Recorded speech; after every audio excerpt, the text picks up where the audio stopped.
Добрый день, друзья! Давайте сегодня посадим одну из орхидей, присланную мне из Санкт-Петербурга.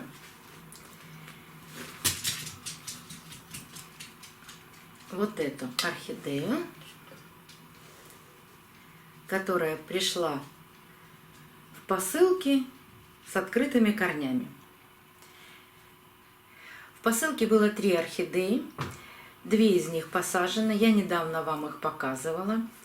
Но для этих орхидей создан плейлист, где можно посмотреть от распаковки посылки, ну и вот сейчас будет до пересадки.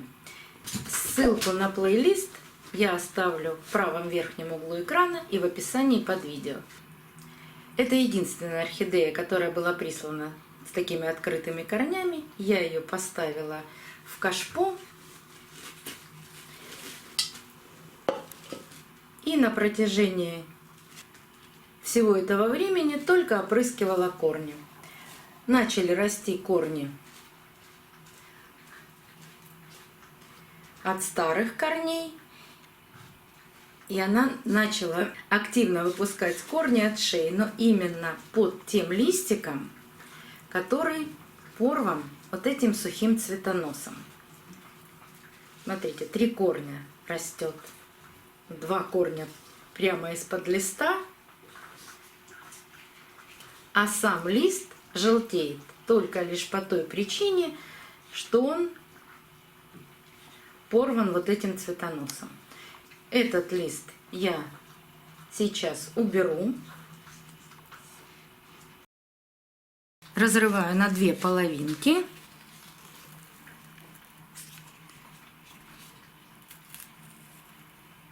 И аккуратно снимаю. Хотелось бы не повредить эти молодые корни. Если лист снимается плохо, разрезаю его на несколько частей и тогда растягиваю кусочки в разные стороны. Видите, еще плохо снимается. Надо сделать еще один надрез.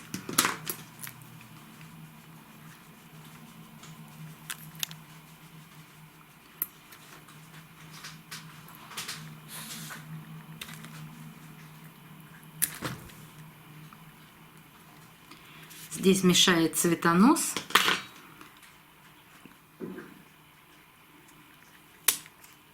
Надрез около цветоноса. Обхожу цветонос. Снимаю лист и снимаю последний кусочек листа.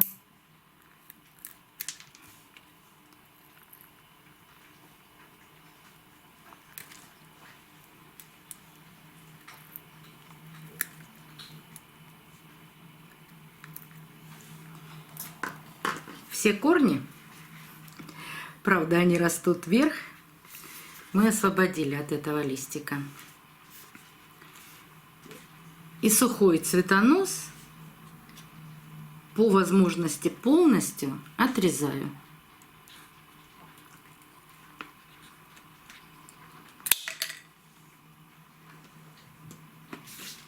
Что еще можно и нужно обрезать у орхидеи?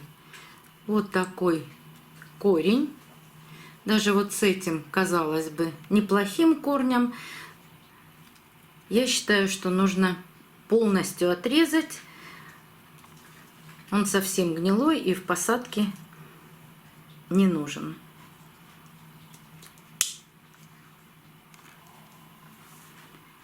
Еще сухая часть какого-то старого корня. Теперь прощупываю все корешки. Они плотные, старые, но плотные. От старых корней растут вот такие молоденькие корешки. Промывать не буду, но вот эти старые кусочки грунта, если они отделяются от корней, убираю. Если кора очень хорошо прямо приклеилась к корешку, то специально отрывать этот кусочек коры не нужно. И на шее, если остались сухие чешуйки от старых листьев, снимаем, очищаем шею, чтобы не было никаких старых листиков.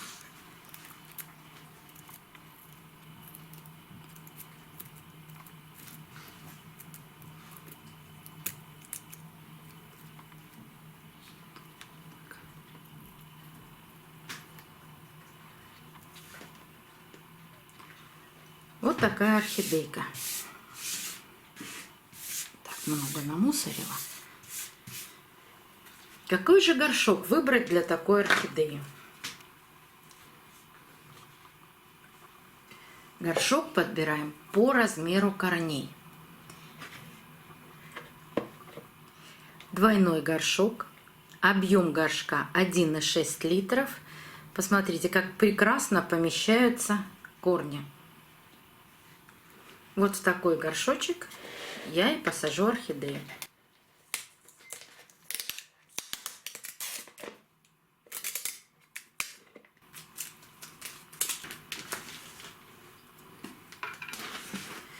Сажать буду во влажный керамзит.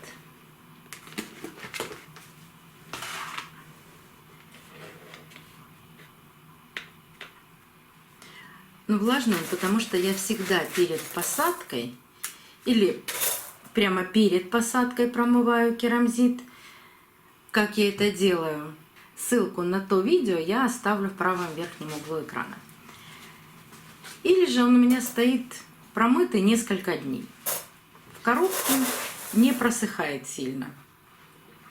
И насыпаю керамзит в горшок.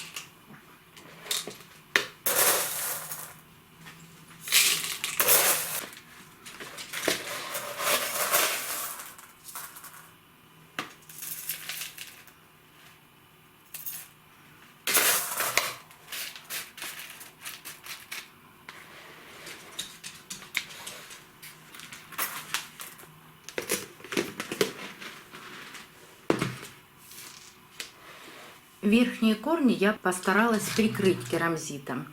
Но последнее время мне очень нравится для посадки использовать цеофлору.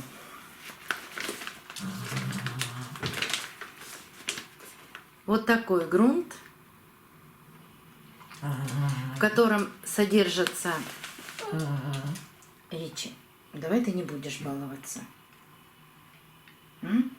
Давай ты не будешь мешать.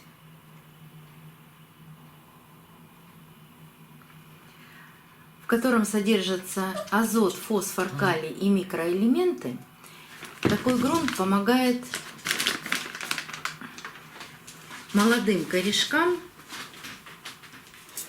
сразу получать небольшую дозу всех питательных веществ, которые нужны орхидее. И цеофлору, буквально 2 столовых ложки, я насыпаю именно близко к этим молодым корням. Как можно ближе. Потому что все цеолиты работают только непосредственно в контакте с корнями любого растения. Будь то орхидея, будь то другое какое-то растение. Если где-то это внутри горшка и корни не касаются цеофлоры, то никаких питательных веществ ни орхидея, ни какое-то другое растение не получит. Так как цеофлора более тяжелая, чем керамзит, она со временем погружается в горшок, и можно добавить еще ложку цеофлоры. Поливать буду так же, как все орхидеи, которые у меня содержатся в двойных горшках. Наливать воду на 2 пальца ниже грунта. Хорошо напаивать корни. Это может происходить в течение получаса, часа. Тут нужно смотреть за корнями. А потом сливать всю воду и оставлять орхидею до следующего полива. Даже при применении цеофлоры все равно орхидею можно и нужно удобрять. Это я делаю, чередуя поливы. полив чистой водой, полив с удобрением. Давайте с вами дальше наблюдать за этими 3 орхидеями, присланными мне из Санкт-Петербурга. До новых встреч, друзья! Увидимся на канале.